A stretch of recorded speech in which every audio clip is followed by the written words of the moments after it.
मरवत साहब, कल की सबसे बड़ी खबर यही है कि जी लेफ्टिनेंट जनरल रिटायर्ड फैज़ हमीद साहब के कोर्ट मार्शल की जो खबर है, खबर तो कल की है लेकिन आज भी ये एक बड़ी खबर के तौर पर डिस्कस हो रही है क्योंकि खबर काफ़ी बड़ी है। तो आप क्या समझते हैं कि जो फैज़ हमीद की गिरफ्तारी है इसके बाद बानी तहरीक इंसाफ की मुश्किलात मजीद नहीं बढ़ जाएंगी?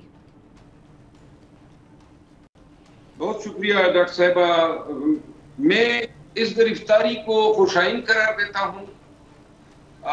मैं समझता हूं कि पाकिस्तान में बिलखसूस कानून से वाबस्ता लोग जो हैं वो किसी भी ऐसे शख्स की गिरफ्तारी को खुशाइन करार देंगे जिसका किरदार अपने इख्तियारात के नाजायज इस्तेमाल से लबरेज हो, जिसका किरदार जो है वो एजेंसी को या एक इदारे को सियासी मकासद के लिए, दुनियावी मकासद के लिए, ज़ाती अगराज़ व मकासद के लिए इस्तेमाल में लाके लोगों को जिस तरह ये टॉप सिटी के मालिक का अगवा किया जाना, ये आपसे बेजामे रखना, पत्ता लेना, ये तो ताज़ीरात पाकिस्तान की 365A के तहत काबिल मुआवजा है और इसकी सजा सजाए मौत है। और यहाँ तक इनका किरदार खत्म नहीं होता है। मौसूफ जो है अपने दौर में जब DGISI थे तो उन्होंने नाक में दर्द किया हुआ था सियासी पार्टियों का, और ये तासुर बिल्कुल गलत है कि उनके किसी फेल से पाकिस्तान तहरीक इंसाफ को कोई फायदा हुआ है।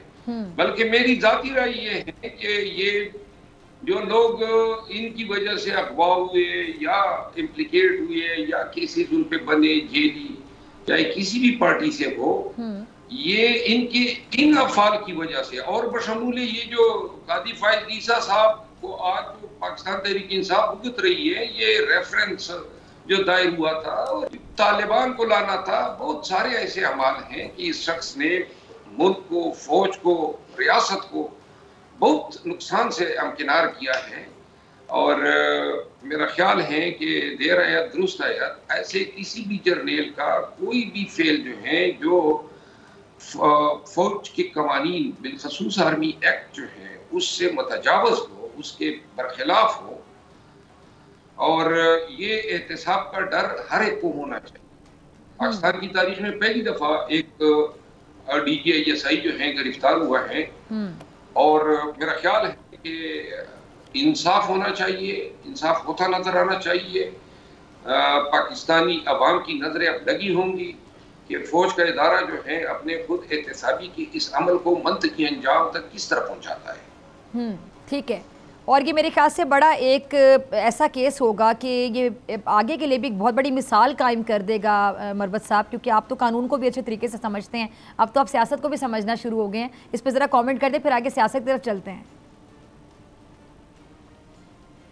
सियासत को तो कोशिश कर रहे हैं कि कुछ समझ जाएं, लेकिन दिमाग में नहीं बैठ रही। दिमाग में सियासत नहीं बैठ रही। ये कुछ पता नहीं। ये सियासत तो कम है, चुगलखोरी है, टांग खींचे जाने हैं, झूठ है।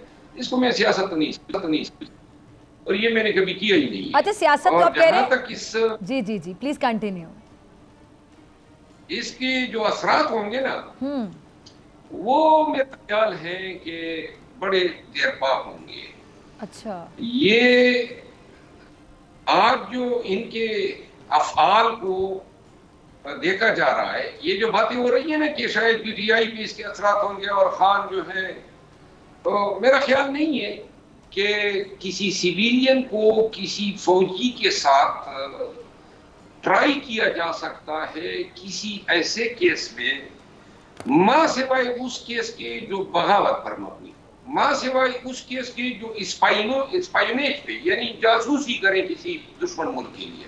बाकी जो है किसी सिविलियन को जो है वो ट्राई नहीं किया जा सकता। और एक असर इसका ये जरूर होगा कि जो लोग आज मसले इक़्तिदार पे और पे बैठे हुए हैं वो भी सोचेंगे कि अगर आज फैज की बारी है तो कल उनकी भी बारी आ सकती है। सब्सक्राइब करें और बेल दबाएं ताकि कोई खबर रह न जाए।